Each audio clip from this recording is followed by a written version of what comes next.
Երկրի վրա քայլող քաջ առյուծները և երկնքում սավառնող հերոս արծիվները։ Հեղինակ Մատինա Մարինե Մանուկյան։ Ժոռա Արմենի Աֆրիկյան։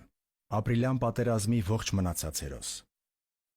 Ժոռան ծնվել է 1993 թվականի հունվարի 28-ին Գավառ քաղաքում,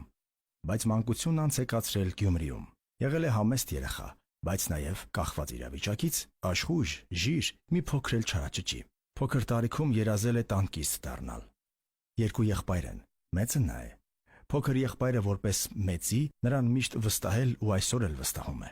Լուրջ հարցերում միշտ խորհրդակցել ու հիմա էլ խորհրդակցում է նրա հետ, ապա նոր որևէ քայլ անում։ Մեր քաջը հաճախել է Գյումրու թիվ 44 դպրոցը, սովորել է գերազանցությամբ և ստացել կարմիր վկայական։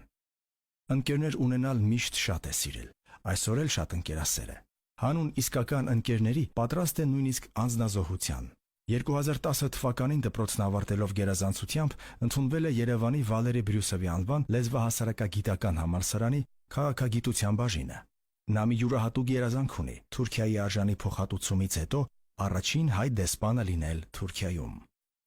Սիրելի հերոս, թող քո երազանքը ի կատար ածվի Աստծո կամոք։ Ավարտելով համալսարանը 2014 թվականին զորակոչվել է բանակ, Արցախ, Մատաղիսի N զորամաս։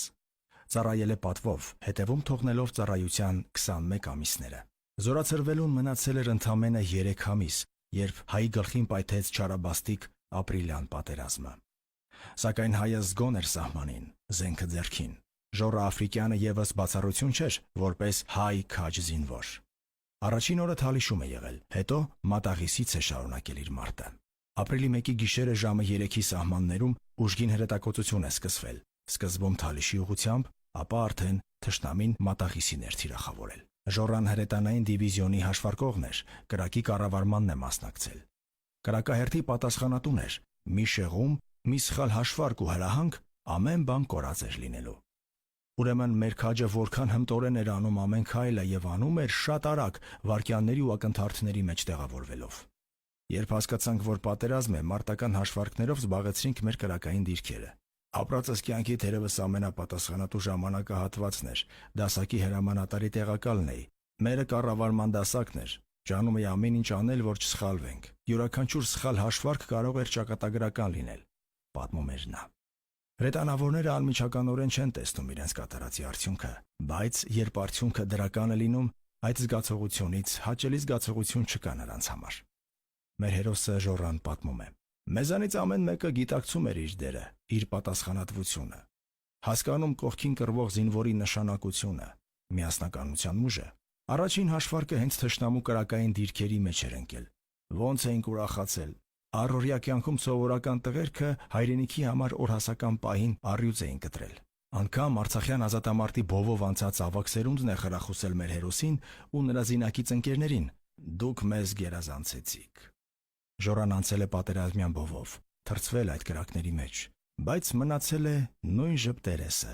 Անգամ այդ օրերի մասին խոսում է ժպիտով։ Երբ հրամանատարի ձայնը լսվում էր, թե նշանակետը խոցված է, աշխարհը մերն էր, սիրտս փառավորվում էր։ Ապա ժպիտը կորավ նրա դեմքից, աչքերում հայտնվեց թախիծ ու շարունակեց. Սակայն ցավալի է այն պահը, երբ աչքիդ առաջ ընկերդ զոհվում է, իսկ դու անզոր ես նրան օգնելու։ Մեր քաջը մարտնչել է անվախ, քաջաբար, ու հիմա իր ազգին նայում է վեհ հայացքով, հպարտորեն։ Փառք քեզ աննկուն քաջ, խոնարհումս քո անկոտրում կամքին։ Սկզբում դասակին է ոգևորել, որ չվախենան, հետո երբ երեխաներին բերեցին թաքստոց, որ միջև հանդարտվի կրակոցները, որ տեղափոխեն, Ժոռան զբաղեցրել է նրանց, որ խուճապի չմատնվեն։ Իսկ երբ զբաղեցրել են կրակային դիրքերը ու պատրաստվել են կրակելուն, Ժոռան հաշվարկող է եղել ու նրա ճշգրիտ հաշվարկների արդյունքում, իհարկե մյուսների ճիշտ գործելու հետ համատեղ, իրենց առաջին արկը հայտնվել է թշնամու կրակային դիրքում։ Դրանից հետո, երբ հրաման էին ստացել, որ հետախույզները կարող են մտնել նրանց մոտ, նա առաջիններից մեկն էր, որ զենք էր վերցրել ու դիրքավորվել։ Ժոռան ակնածանքով հիշեց Գարեգին Նժդեհին։ Իզուր չէր, որ Նժդեհն ասում էր. ազգի ճակատագիրը պետք է փնտրել մայրերի ափերի մեջ։ Այդ արտահայտության իմաստը ամբողջ կռվի ընթացքում ես հասկանում։ Այս կռիվը իմ համար վերածնունդ էր, որից հետո կյանքին նայեցինք այլ աչքերով։ Որքան հարուստ է մեր ազգը, որ ունի այսպիսի մտածելակերպով ու նման անկոտրում կամքի տեր հայորդիներ։ Բրավո հերոս ջան, Բրավո քո մտածելակերպին եւ քո աննկուն ոգուն, քո առաջ պատվի եմ առնում։ Պատիվ ունեմ։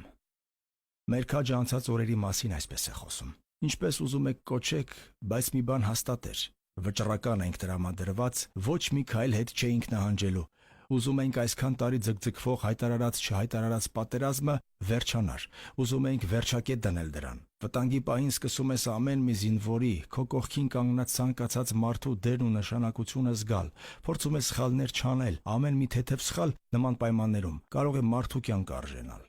Դե 30 հրետանային դիվիզիոնում ծառայելով որպես շարքային զինծառայող, իրեն դրսևորելով որպես կրթված ու բանիմաց զինծառայող, զորակոչվելուց ընդամենը 4 ամիս հետո կառավարման դասակում նշանակվել է որպես հաշվարկող ջոկի հրամանատար եւ ստացել կրտսեր սերժանտի կոչում։ Այնուհետև ավելի թրծվելով իր գործում փորձել է օգնել մյուս զինծառայողներին մասնագիտական եւ այլ հարցերով։ Նա բազմիցս է արժանացել հրամանատարների գովասանքին եւ խրախուսանքին։ Որպես հասուն մարդ եւ զինծառայող, իր գործում որպես մասնագետ, նա մեկ անգամ էլ է դա ապացուցել ապրիլյան պատերազմի օրերին իր ճիշտ եւ ժամանակին կատարած հաշվարկների շնորհիվ հակահարվածներ հասցնելով հակառակորդին։ Նա գտնում է, որ աչքի լույսի պես պետք է գնահատենք ու արժևորենք սահմանին կանգնած զինվորին, մեր սպաներին։ Առանց հզոր բանակի անհնար է խաղաղ երկիր ունենալ։ Ու նա առավել քան ճիշտ է, քանզի սահմանին կանգնած զինվորի ձեռքում է մեր խաղաղությունը։ Մեր հերոսը Աստծո կամոք է ողջ մնացել եւ տուն է վերադարձել Նելսոն Ստեփանյան մեդալը կրծքին։ Ցնծա հայազգ, քանզի ծոցումդ մեծացած հայ փոքրիկը հայրենիքի սիրահար զավակ է այսօր եւ իր անձնական օրինակով է ապացուցել դա։ Ուրախացիր, հերոսի հայր, պարոն Արմեն, քանզի որդիդ քո դաստիարակությունն է ստացել եւ նրա երակներում քո արյունն է հոսում։ Ցնծագին շողա եւ դու տիկին Ալվարդ, քանզի կենթանի լեգենդի եւ հերոսի մայր ես, քաջ ծնած մայր։ Հպարտացիր նաեւ դու Արթուր ջան, որ հերոս եղբայր ունես, ով աննահանջ մարտնչեց եւ քո վաղվա օրվա համար։ Կենթանի լեգենդ Ժորա Աֆրիկյանն այսպես է բնութագրում պատերազմական օրերի քրոնիկան։ Պատերազմը պարզապես լավ ուսուցիչ է մարդուն թրծելու համար, ապա խաղաղության կոչ անում։ Որքան էլ մենք հզորանանք, պատերազմ չենք ուզում, կռիվ չենք ուզում։ Ուզում ենք, որ մեր երկիրը ծաղկի։ Այսօր Ժորա Աֆրիկյան հերոսը առավել հասուն գաղափարներով է մտածում իր հայրենիքի ապագայի մասին։ Ու իր երկրի մի մասնիկը դառնալու նպատակով նրա էությունը հարստացնելու համար զորացրվելուց հետո Ժորան ընդունվեց Հայաստանի Հանրապետության Գիտությունների ազգային ակադեմիայի մագիստրատուրայի միջազգային հարաբերությունների բաժինը, Գիտությունների ազգային ակադեմիայի գիտակրթական միջազգային կենտրոնի միջազգային հարաբերությունների բաժին, որն էլ ավարտեց 2018 թվականին։ Մեր հերոսը լի է կյանքով, ավյունով, եռանդով եւ ունի բազում երազանքներ։ Այդ երազանքների թվին է պատկանում մի համեստ, բայց նվիրական երազանք՝ որդի ունենալ եւ անվանակոչել Նոյ։ Նոյ եբրայերենից թարգմանաբար նշանակում է խաղաղություն։ Մեր քաջին մաղթենք բոլոր երազանքների կատարում։